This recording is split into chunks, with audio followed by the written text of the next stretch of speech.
Hey, what's going on guys? Today's video will be a year in review of Red Dead Redemption 2 and Red Dead Online. We'll be talking about record player count levels this year, the Red Dead Remaster being cancelled, hashtag SAVEREDDEADONLINE campaign, what new content we received this year, and more. Alright, first up let's talk about the hashtag SAVEREDDEADONLINE campaign. Now this one started off the year 2022 very strong. It was heavily trending on social media and being posted all over Rockstar's social media pages. They couldn't make a single tweet or Instagram post without everyone spamming this one.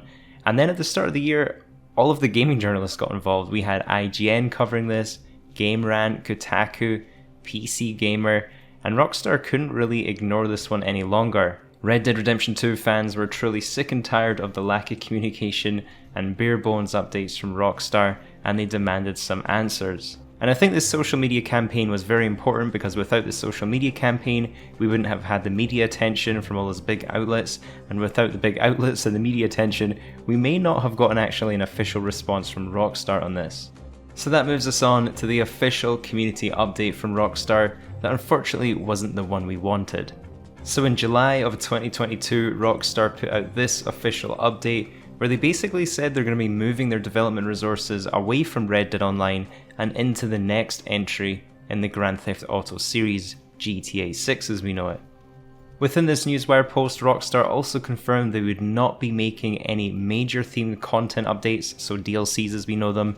However, they would be bringing new Telegram missions later in 2022, along with some new game modes. Now I think this news was devastating to us fans for a couple of reasons. First of all, Rockstar were not only abandoning the most detailed world they've ever created, but at the same time they weren't taking all of their development resources into GTA 6, they were only taking Red Dead Online's. GTA 5 Online, an older game, the 9-year-old game, would continue to get a development team creating future DLCs, however Red Dead Online would not. The next major event in 2022 was the cancellation of the Red Dead Redemption 1 Remaster. Now the Red Dead Redemption 1 Remaster was actually cancelled due to the performance of the Grand Theft Auto Trilogy Definitive Edition. Now it is a bit of a shame here that we had another Red Dead title cancelled here due to the performance of another franchise, the Grand Theft Auto franchise. Unfortunately the GTA trilogy was such a mess when it released, Rockstar decided to cancel all of their upcoming remasters. Next up, let's talk about what new content we got in Red Dead Online. So it wasn't until September 2022 that we received the first piece of new content into the game. It included some quality of life updates and a few new Telegram missions that Rockstar teased back in July. So these included 3 hardcore co-op Telegram missions, In Bad Faith, Strong Medicine, So on Reap. Unfortunately there wasn't any story or cutscenes to go along with these new missions, so they were pretty basic Telegram missions that you'd probably only play a couple of times at most. Along with this, there were 3 new Telegram mission maps added for existing Telegram missions, as well as some new showdown maps for existing showdown modes in the game. If you guys are enjoying the video so far, please take a few seconds to leave it a like and subscribe, as it really does help out the channel. A month later, in October, Rockstar then confirmed they'd be allowing players who had Red Dead Online progression on Google Stadia, they'd be allowed to transfer their progress to other platforms. Now this one was an unusual update as Rockstar didn't confirm this one directly, but did so via a DM to a streamer called It's Color TV, who personally had 6,000 hours of progression, but thankfully he was able to transfer to another platform, otherwise he would have lost all of that progress in the shutdown of Google Stadia. I'm assuming only a handful of players were actually affected by this one, so Rockstar didn't seem it necessary to do a newswire post announcing it. And then later that month we of course had the Halloween 2022 update.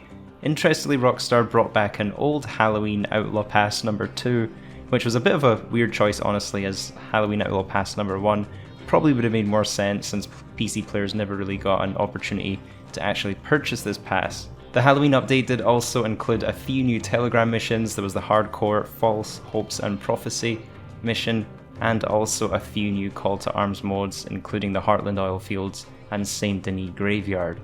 Moving on to November 2022, we had something very unexpected happen when Red Dead Redemption 2 hit its highest ever player count, And this is pretty surprising to me, as I feel like 2022 was probably the worst year for Red Dead Online. It had the least amount of content we've ever had, and it's just insane to me that we had record player counts, more than when the game launched. That's insane. And just looking at the stats, at launch in 2019 there was a peak of 55,000 players. However, there were over 66,000 concurrent players on Red Dead Redemption 2 that month. And that's 3 years after release.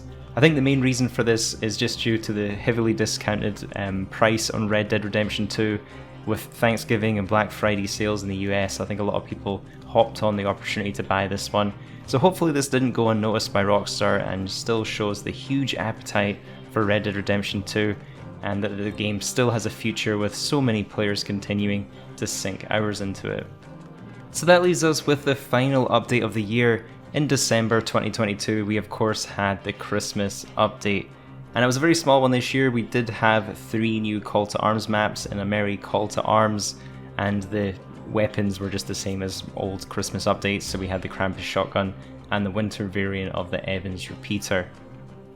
The Christmas Call to Arms maps are pretty fun. I always like to play through them. However, I do personally find they have little to no replay value. Once I've played them once, I'm just not interested in continuing to play them. But yeah, that was our year in review of Red Dead Online. Guys, leave me a comment down below and let me know your predictions for 2023. I may use some of your responses for an upcoming video. Basically just let me know your prediction of what you think Rockstar will release in Red Dead Online next year. If anything, let me know if you think they'll continue with just some new Telegram missions, or even less than that and we just have the monthly updates continue with no new content. If you want to be kept up to date with all the latest Red Dead and Rockstar Games news, don't forget to subscribe to my YouTube channel, and I'll catch you guys in the next one.